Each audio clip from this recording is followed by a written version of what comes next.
Hello everyone, welcome to our channel swix mom. ఈరోజు నేను onion parotta చేస్తున్నాను. ఆ ప్రాసెస్ ఏందో చూసేయండి. ఆనియన్ పరోటా కోసం 3 కప్స్ ఆశీర్వాద్ ఆటా తీసుకున్నాను. హాఫ్ టేబుల్ స్పూన్ సాల్ట్ వేసుకున్నాను. 3 టేబుల్ స్పూన్ ఆయిల్ వేసుకొని సాల్ట్ ఆయిల్ పిండికి బాగా పట్టేలాగా కలుపుకోవాలి.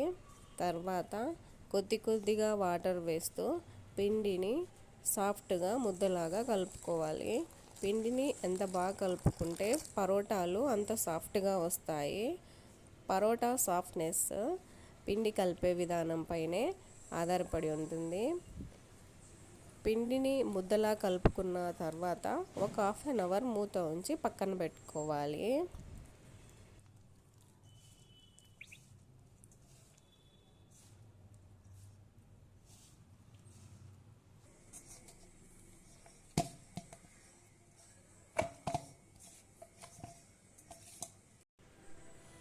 తర్వాత పరోటా స్టఫింగ్ కోసం ఒక మిక్సీ జార్ తీసుకొని అందులో 4 పచ్చిమిర్చి, కొన్ని అల్లం ముక్కలు, కొన్ని వెల్లుల్లి రెబ్బలు, కొంచెం కొత్తిమీర వేసి మిక్సీ పట్టుకోవాలి.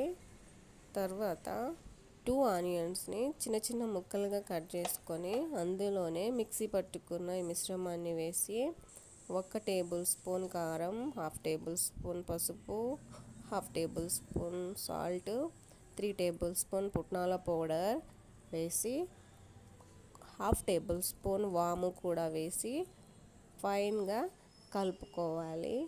ఈ మిశ్రమం అంతా ఆనియన్స్కి బాగా పట్టేలాగా చేయితోనే కలుపుకోవాలి. ఇది కలిపిన తర్వాత ఈ స్టఫింగ్ని పక్కన ఉంచుకొని పిండి ముద్దను ఇంకొకసారి బాగా కలిపి పరోటా చేయడం స్టార్ట్ చేయాలి.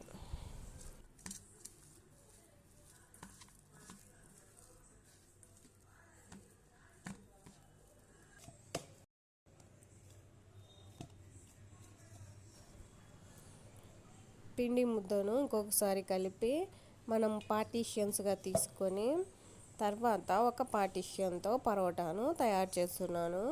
పరోటాను చేయడానికి పిండి ముద్దను పొడి పిండిలో ముంచిన తర్వాత ఒత్తుకోవాలి. అందులో స్టఫింగ్ పెట్టి పరోటాను రుద్దుకోవాలి. అంతే, పరోటా రెడీ అయిపోతుంది.